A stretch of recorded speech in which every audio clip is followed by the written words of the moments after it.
جان پر گرا گزرتی ہے، آپ کے نفس پر گرا گزرتی ہے، جن چیزوں کو آپ پسند نہیں کرتے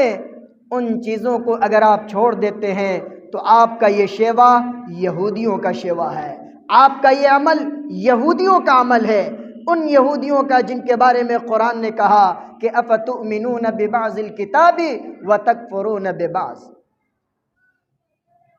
کہ تم اللہ کی کتاب کے بعض حصوں پر ایمان لاتے ہو اور بعض حصوں کا انکار کرتے ہو۔ بعین ہی یہی حالت آج کے مسلمانوں کی بھی ہے۔ ہم مسلمان ہونے کا دعویٰ کرتے ہیں، ہم اس بات کا بھی دعویٰ کرتے ہیں کہ ہم 5 وقتہ نمازوں کا اہتمام کرتے ہیں، ہم زکوٰۃ کی ادائیگی کا اہتمام کرتے ہیں، ہمیں اللہ نے مال دیا ہے، ہم نے حج بیت اللہ بھی کر لیا، ہم اس بات کا بھی دعویٰ کرتے ہیں کہ ہم تہجد اور نوافل اور دیگر نوافل کا ہم اہتمام کرتے ہیں، صدقات و عطیات کا اہتمام کرتے ہیں، لیکن جب ہم اپنے سماج و معاشرہ کا بنظر غیر مطالعہ کرتے ہیں، یا وہ لوگ جو ان چیزوں کا دعویٰ کرتے ہیں اور جب وہ اپنی نجی زندگی میں جھانکنے کی کوشش کرتے ہیں تو بہت بڑا فالٹ نظر آتا ہے، بہت ساری کمیاں نظر آتی ہے۔ ان ساری کمیوں میں سے ایک کمی جس پر انشاءاللہ آج ہم آپ حضرات کے سامنے گفتگو کرنے کی کوشش کریں گے وہ یہ ہے کہ ناحق دوسروں کی زمین اور جائیداد پر قبضہ کرنا۔ یہ بہت بڑا المیہ ہے آج کے اس معاشرے کا کہ بھائی بھائی ہونے کا دعویٰ کر رہا ہے لیکن بھائی سے بھائی محفوظ نہیں ہے۔ ایک بھائی اگر کمزور ہے تو اپنے مضبوط بھائی سے محفوظ نہیں ہے، ایک پڑوسی اگر مضبوط ہے تو اس مضبوط پڑوسی سے اس کا کمزور پڑوسی محفوظ نہیں ہے۔ اگر ہم مالدار ہیں، پیسے والے ہیں، اثر و رسوخ والے ہیں تو سماج کا وہ انسان جو غریب ہے، کمزور ہے، جس کے پاس اثر و رسوخ نہیں ہے وہ آج ہم سے محفوظ نہیں ہے۔ آج ہر بھائی اپنے ایک دوسرے بھائی کا شاکی ہے کہ ہمارے فلاں بھائی نے ہماری زمین پر ناجائز قبضہ کر لیا، ہمارا فلاں بھائی ہم سے مضبوط ہے، بال بچوں کی کثرت ہے، صاحب اولاد ہے، وہ ہمارے حصے کی زمین کو ہڑپ گیا۔ بہن شکایت کر رہی ہے کہ باپ دنیا سے چلا گیا اپنی جائیداد چھوڑ کر کے، ہمارے سارے بھائیوں نے ہمارا حق مار لیا۔ بھائیوں کی یہ کوشش ہو رہی ہے کہ چلو ہم اگر اس کا حصہ مارنے کی کوشش کر رہے ہیں تو اس کے لیے بہت سارے حیل و حجت، بہت سارے بہانے تلاش کر کے بیٹھا ہوتا ہے کہ ہم نے تو ماں باپ کی اتنی خدمت کی، ہم نے ہمیشہ بھائیوں کے پڑھنے لکھنے میں خرچ کیا، ہم نے فلاں کے اوپر خرچ کیا، فلاں کی شادی بیاہ کی، طرح طرح کے حیلے بہانے اور نہ جانے کون کون سے شیطانی تدابیر کو سامنے لاتا ہے۔ بسا اوقات وہ لوگ بھی ہمارے سماج میں نظر آتے ہیں جو ظلم بھی کرتے ہیں، اور ظلم کرنے کے ساتھ ساتھ وہ اسلامی چوغا چڑھائے ہوئے، اسلامی لبادہ اوڑھے ہوئے سماج میں اپنا اثر و رسوخ قائم کرنے کی کوشش کرتے ہیں،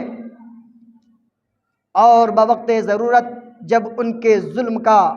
لوگوں کو پتہ چلنے لگتا ہے، جب ان کا پڑوسی ان کے ظلم کے خلاف آواز اٹھانے کی کوشش کرتا ہے تو وہ ظالم اس وقت سماج کے با اثر لوگوں کا، مضبوط لوگوں کا سہارا لینے کی کوشش کرتا ہے۔ یہ سب ہمارے سماج میں گھٹ رہا ہے۔ یہ سارے واقعات آئے دن مسلم سماج کا حصہ بنتا چلا جا رہا ہے، اور ہماری حالت یہ ہے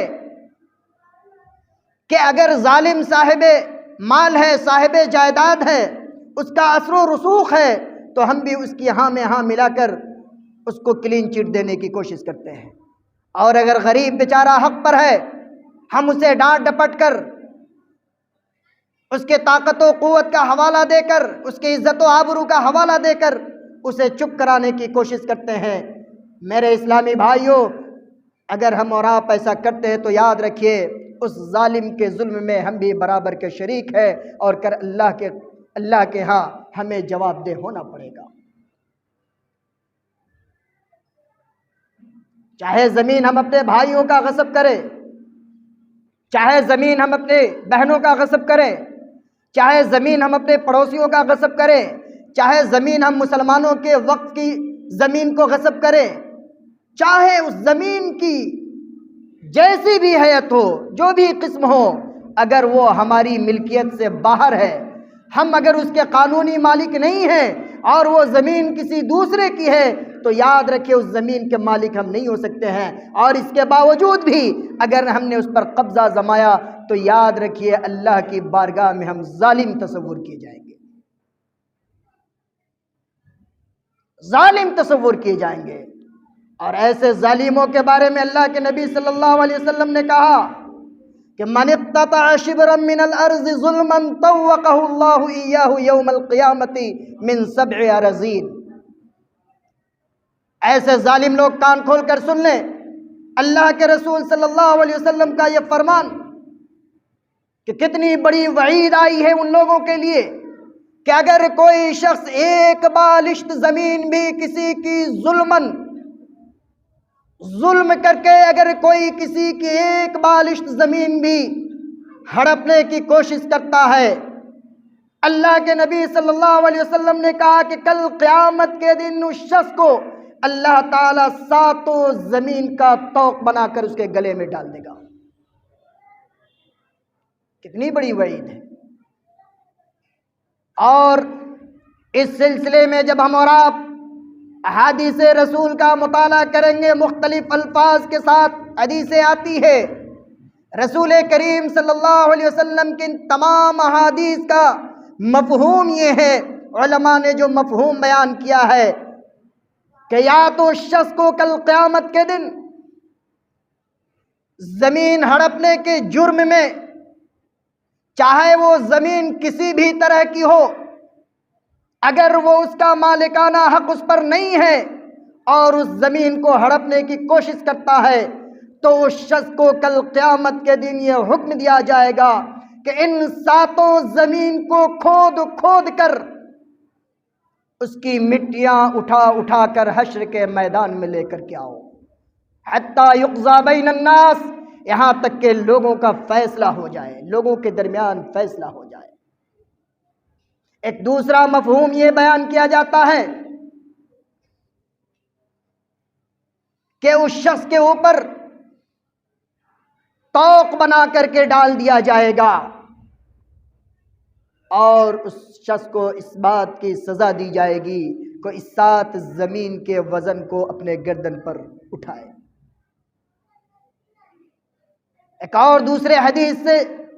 یہ بات سمجھ میں آتی ہے کہ اللہ کے رسول صلی اللہ علیہ وسلم نے کہا کہ اگر کوئی شخص کسی کی ایک بالشت زمین اگر ظلمن لیتا ہے، اللہ رب العالمین اس کو اس 7 زمین میں دھنساتا رہے گا. اتنی بڑی بڑی وعیدیں. آج ہم مسلمان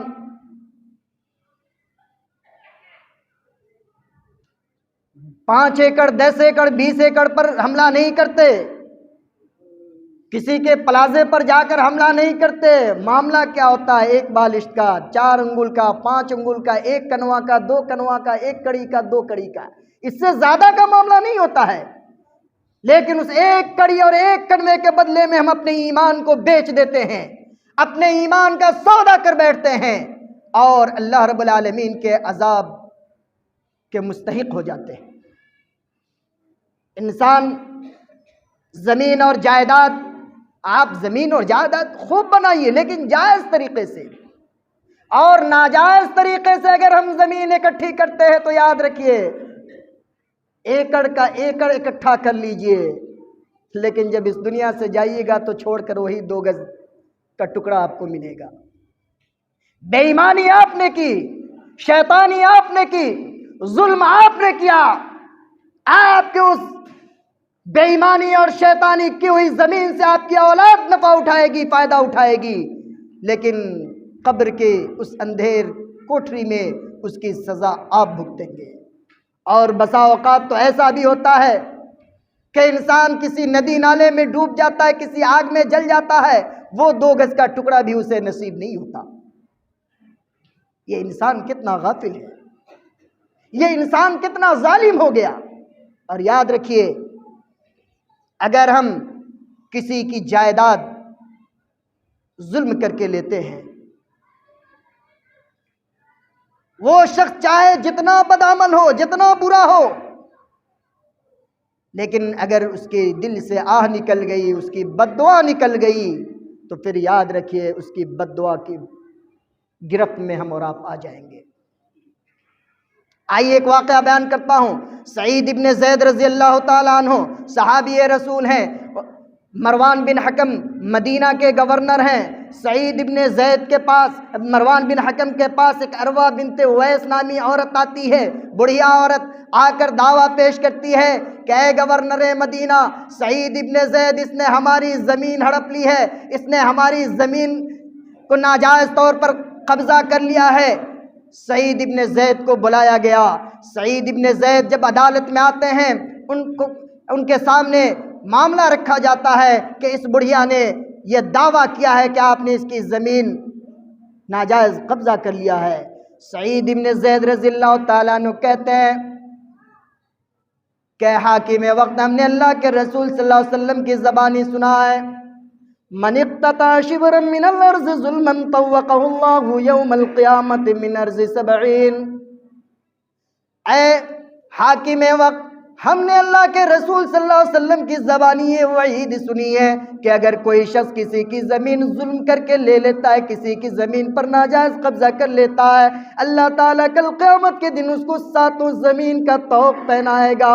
اللہ کے رسول صلی اللہ علیہ وسلم کی اس حدیث کو ہوتے ہوئے، اللہ کے رسول کے اس فرمان کے ہوتے ہوئے، میری کیا مجال کہ میں اس عورت کی زمین کو ناجائز قبضہ کر لوں؟ ہاں، اگر یہ عورت جھوٹ بول رہی ہے، میں دل سے بد دعا کر رہا ہوں اللہ کے دربار میں، اللہم ان کانت کاذبۃ فعم بصرها واقتلها فی دارها۔ اے اللہ، میں اپنے دعوے میں سچا ہوں، اگر یہ عورت مجھ پر جھوٹ تہمت لگا رہی ہے، الزام لگا رہی ہے، اے اللہ تو اسے اندھا بنا دینا، فعم بصرها واقتلها فی دارها، اور اے اللہ اس کے گھر کو ہی اس کا قبر بنا دینا، اس کا مدفن بنا دینا، اس لیے کہ اس نے میرے اوپر جھوٹا الزام لگایا ہے۔ میرے بھائیو، تاریخ گواہ ہے، مورخین نے لکھا ہے کہ کچھ زمانے کے بعد وہ بڑھیا اندھی ہو جاتی ہے، اور اندھی ہونے کے بعد دیوار پکڑ پکڑ کر کے چلتی ہے، اور کہتی بھی ہے، اس بات کا اقرار بھی کرتی ہے کہ ان اصابتنی دعوت سعید بن زید، کہ سعید بن زید کی بد دعا مجھے لگ گئی، آج اس کے بد دعا کی بدولت میں دیوار پکڑ پکڑ کر کے چل رہی ہوں۔ اور کچھ دنوں کے بعد وہ بڑھیا اس کے آنگن میں، اس کے گھر میں ایک کنواں تھا، اس کنویں میں گر کر مر جاتی ہے اور وہیں دفن ہو جاتی ہے۔ یہ ظلم کا انجام ہے۔ ہمارے وہ بھائی جو یہ دلیل پیش کرتے ہیں کہ ہمیں کچھ نہیں معلوم، ابا کا سارا کیا ہوا ہے، ابا نے کہاں سے کیسے حاصل کیا، بغیرت، ابا کی دولت پہ راج کر رہا ہے، اور ابا کو تم اس کے قبر کو میں اس کو تم گناہگار بنا رہا ہے۔ ہونا تو یہ چاہیے تھا کہ اگر باپ سے سچی محبت ہے، تم جان رہے ہو کہ میرے والد نے، میرے باپ نے غلطی کی ہے، میرا باپ ظلم کر کے مرا ہے، اگر تمہارے اندر غیرت ہے تو تم اس قبضہ کیے ہوئے جائیداد کو لوٹا دیا کرو اور اپنے باپ کے راستے کو آسان کر دو۔ لیکن نہیں، یہاں لوگ دعویٰ کرتے ہیں کہ ہم تو ابا کو کھلاتے ہیں، ہم نے ابا کو کھلایا ہے، ہم نے ابا کو پلایا، ہم نے کپڑا۔ بغیرت، شرم نہیں آتی؟ وہ ماں باپ جس نے تجھے پیدا کر دیا، اس کا تو پوری زندگی حق ادا نہیں کر سکتا، اور اسی کے مال کو، اسی کی دولت کو لے کر آج اس کو تو بدنام کر رہا ہے۔ یہ کون سی محبت ہے؟ یہ کیسا ظلم چل رہا ہے ہمارے سماج میں میرے بھائیوں؟ اور ہم بھی، آپ بھی، جہاں دیکھتے ہیں کہ جس کا پلہ بھاری ہے، اس کو جا کر اس کے حق میں فیصلہ سنانے کی کوشش کرتے ہیں، اور جس غریب، جس مظلوم کے ساتھ ظلم ہو رہا ہے اس کو الٹا دبانے کی بھی کوشش کرتے ہیں، اس کو سمجھانے کی کوشش کرتے ہیں۔ ہم ایسے ہیلے بہانے اور حجت پیش کرتے ہیں کہ بہن تو لینے کے لیے تیار نہیں ہے، بہن نہیں لے گی، بھائی نہیں لے گا۔ کبھی کبھار ایسا بھی ہوتا ہے کہ جس کی جائیداد پر ہم قابض ہیں وہ بڑا کمزور ہوتا ہے، بظاہر ہمیں سلام بھی کرتا ہے، ہمارے ساتھ اٹھتا بیٹھتا بھی ہے، لیکن وہ اپنی کمزوری کی بنیاد پر، چونکہ آپ لاٹھی میں مضبوط، آپ دولت میں مضبوط، آپ چرب زبان، آپ بڑی اونچی اونچی بات کرنے والے، آپ سے وہ بندہ ڈر جاتا ہے، وہ اپنے حق کو چھوڑنا نہیں چاہتا، لیکن آپ کے ظلم سے ڈرتے ہوئے خاموشی اختیار کرتا ہے، جس کو آپ یہ دلیل بنا کر پیش کرتے ہیں کہ فلاں ہم سے لینا نہیں چاہ رہا ہے۔ بسا اوقات زمین کی تقسیم میں، جائیداد کی تقسیم میں، سڑک کنارے کی زمین کون ہے، زیادہ ویلو کس زمین کی ہے، وہ ہمارے حصے میں ہو چکے ہم بڑے ہیں نا، وہ ہمارے حصے میں ہو چونکہ ہم مضبوط ہیں، وہ ہمارے حصے میں ہے چونکہ ہم صاحب اثر و رسوخ ہیں، وہ ہمارے حصے میں ہونی چاہیے، اس کے بدلے میں تم کو ہم دے دیتے ہیں دوسری جگہ۔ میرے بھائیو یہ بھی غلط ہے۔ اگر آپ سڑک کنارے کی زمین لے رہے ہیں اور اپنے بھائیوں کو اس کا بدلہ کھیت میں دے رہے، غلط ہے، چونکہ آپ کے باپ کی جتنی اولادیں ہیں وہ ساری کی ساری بحصہ برابر اپنے باپ کے مال میں حصے دار ہیں۔ ہاں، کبھی ایسا بھی ہوتا ہے کہ صحیح معنوں میں کسی وارث کی طرف سے کوئی اعتراض نہیں ہوتا ہے، وہ اپنی مرضی اور خوشی سے کہتا ہے کہ چلیے ٹھیک ہے، آپ فلاں جگہ کی جگہ لے لیجئے، اس کے بدلے ہم فلاں جگہ لے لیتے ہیں۔ تو یہ آپس میں دونوں کی اتفاق رائے سے اگر کوئی کام ہو رہا ہے تو ٹھیک ہے، لیکن اس کو سماج کا ایک حصہ بنا دینا، معمول بنا دینا، اور اس طرح کی چیزوں کو بار بار سامنے لانا، یہ کہیں سے بھی صحیح نہیں ہو سکتا۔ اس لیے وہ لوگ جو کسی بھی طور پر ظلم کرتے ہیں یا کسی بھی طور پر کہیں بھی اگر زمین کو، جائیداد کو ہڑپنے کی کوشش کرتے ہیں تو وہ لوگ اللہ کے عذاب کا انتظار کریں۔ ابھی حال ہی میں ہم اپنے یہاں کا محاسبہ کریں کہ آج سڑک نکل گئی، ہائی وے میں زمین پڑ گیا، بہت سارے بھائیوں کی نیت بدل گئی، بہت سارے ایمان والوں کے ایمان کا سودا ہو گیا، بہت سارے نے 3-5 پڑھنا شروع کر دیا۔ ہم اور آپ یہاں اپنی دلیل و حجت قائم کر کے لوگوں کے سامنے لال ہو سکتے ہیں، لیکن یاد رکھیے ابھی کل حشر کے میدان میں بھی عدالت لگنی ہے، وہاں بھی اپنے کیے کا حساب دینا ہے۔ اور ہمیشہ سورہ ابراہیم کی آیت مبارکہ کو اپنے سامنے رکھیے۔ اللہ کہتا وَلَا تَحْسَبَنَّ اللَّهَ غَافِلًا عَمَّا يَعْمَلُ الظَّالِمُونَ إِنَّمَا يُؤَخِّرُهُمْ لِيَوْمٍ تَشْخَصُ فِيهِ الْأَبْصَارُ۔ لوگ یہ سمجھتے ہیں کہ اللہ رب العالمین ہمارے برے اعمال سے غافل ہے، ہم جو بھی ظلم کر رہے ہیں، جو بھی برا عمل انجام دے رہے ہیں، اللہ رب العالمین اس سے غافل ہے۔ انما یؤخرہم لیوم تشخص فیہ الابصار، بلکہ اللہ رب العالمین نے ہمیں مہلت دے رکھی ہے۔ مہلت دے رکھی ہے کب تک کے لیے؟ لیوم تشخص فیہ الابصار، جس دن آنکھیں پتھرا جائیں گی، جس دن آنکھیں بے نور ہو جائیں گی، جس دن انسان بھاگتا جائے گا مہطعین مقنعی رؤوسہم لا یرتد الیہم طرفہم وافئدتہم ہوا، اس کی پلک تک نہیں جھکے گی۔ جس دن نفسی نفسی کا عالم ہوگا، اس دن سارا کھاتا کھسرا کھلے گا، سارا بیورا کھلے گا کہ آپ کہاں کہاں لال بجھک کر تھے۔ اب وہاں عدالت میں پیشی ہوگی اور پھر وہاں ہمیں اور آپ کو اپنے کیے ہوئے کا انجام بھگتنا ہوگا۔ دعا ہے رب العالمین سے کہ اللہ تبارک و تعالی ہم تمام مسلمانوں کو نیک عمل کی توفیق عنایت فرمائے، اللہ تعالی ظلم سے ہمیں بچائے، اللہ تعالی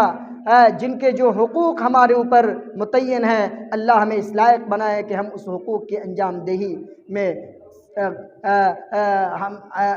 اس حقوق کی انجام دہی میں ہم کامیاب ہو سکے۔ اللہ رب العالمین ہمیں کل قیامت کے دن کی رسوائیوں سے بچائے، اللہ رب العالمین کل قیامت کے دن کے عذاب سے ہم سب کی حفاظت فرمائے، اور ہم ہم تمام مسلمانوں کے دلوں میں ایک دوسرے کی محبت پیدا فرما دے۔ اللہ رب العالمین ہمیں اس لائق بنائے کہ ہمارا پڑوسی ہم سے محفوظ رہے، ہمارا بھائی ہم سے محفوظ رہے۔ اللہ رب العالمین ہمیں ایسا بنائے کہ دنیا کے سارے بدعمالیوں کو چھوڑ کر ہم نیک اعمال کی طرف گامزن ہو جائیں، صراط مستقیم پر گامزن ہو جائیں۔ آمین۔ وآخر دعوانا ان الحمد للہ رب العالمین۔ بارک اللہ لنا ولکم فی القرآن العظیم ونفعنی وإیاکم بالآیات والذکر الحکیم، انہ تعالی جواد کریم ملک۔